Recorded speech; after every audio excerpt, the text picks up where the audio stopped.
ADR ने 2009 से 2019 के मध्य में इन राजनीति में बढ़ते अपराधियों की संख्या का एक अध्ययन किया है, तो उसने पाया है कि इस दौरान यानी 2009 से 2019 10 सालों में इनकी संख्या 109% बढ़ी है। 109% बढ़ी है। और अगर सुधार की बात करी जाए तो कुछ सुधार के प्रयास अवश्य समय समय पर होते रहे हैं, लेकिन उनका भी कोई सकारात्मक परिणाम नहीं दिख रहा है। इसलिए मेरा ये मानना है कि आमूल चूल परिवर्तन की ज़रूरत है। वो परिवर्तन क्या हो सकते हैं, इस पर बातें होती रहेंगी हमारी और आपकी, लेकिन हमें सोचना होगा कि क्या हम अपनी संसद को अपराधियों को हवाले नहीं करते जा रहे हैं। आखिर क्यों करते जा रहे हैं?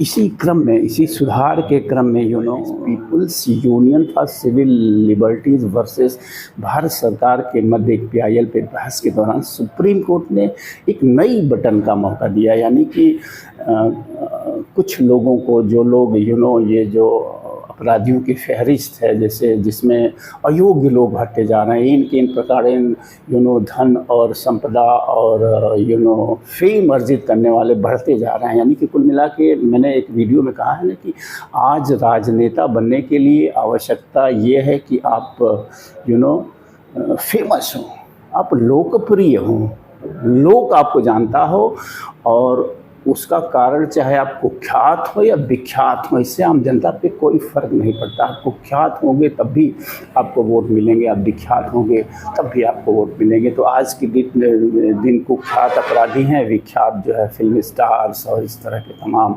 स्पोर्ट्स जगत से जुड़े लोग, ये लोग विख्यात हैं, और जो अपराधी और ये हैं कुख्यात हैं। आम जनता तो कुछ भी नहीं है, न तो कुख्यात है न विख्यात है। इसलिए राजनीति में ऐसे लोगों के लिए कोई जगह नहीं है जो असल में विजन रखते हैं देश के लिए।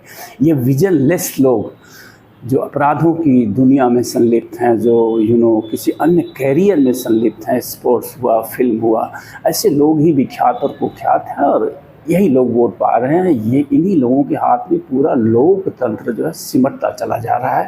तो हमें इससे बाहर निकलना पड़ेगा। इसी को लेकर 2013 में मैंने बताया ना, People's Union for Civil Liberties versus Bharat सरकार में एक मुकदमा चला, और सुप्रीम कोर्ट ने एक नोटा बटन ईजाद करी।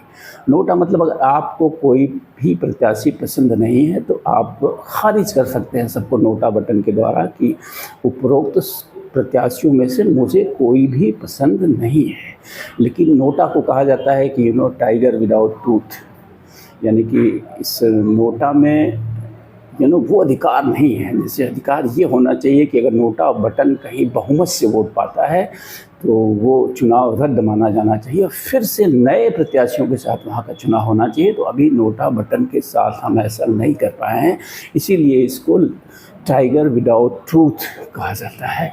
तो कुल मिला के मित्रों, मेरा यही एक संदेश है कि 2024 का चुनाव तो संपन्न हो गया, फिर से हम उसी लकीर के फ़कीर बने रहे। हमने जाति के नाम पे वोट दिया, हमने धर्म के नाम पे वोट दिया, हमने अन्य कारणों से व्यक्तिगत लाभ हानि के नाम पे वोट दिया। कहीं से कोई बदलाव होता हुआ नहीं दिखा, और जिसका दुष्परिणाम आप देखेंगे कि आपकी संसद में जो अपराध के आरोपित सांसदों की संख्या है वो निरंतर जो बढ़ती गई है, वो कहीं इस बार 400 पार न हो जाए, मुझे इस पे कोई संदेह नहीं है।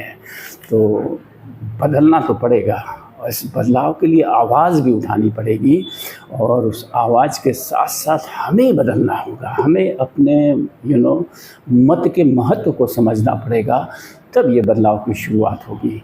तो आज की वीडियो में बस इतना ही, लेकिन आगे मैं अगले चुनाव तक 2024 के बाद जो 2029 का चुनाव है, मैं इसके लिए, इस मुद्दे के लिए लड़ने की कोशिश करूँगा। मैं लगातार जागरूक करने की कोशिश करूँगा लोगों को कि आने वाले 2029 के चुनाव में कम से कम कुछ परिवर्तन दिखे, ये लोकतांत्रिक प्रक्रिया में कुछ बदलाव दिखे, जिससे कि अच्छे लोग राजनीति में आ सकें, वो सर्वाइव कर सके और संसद तक पहुंच सके।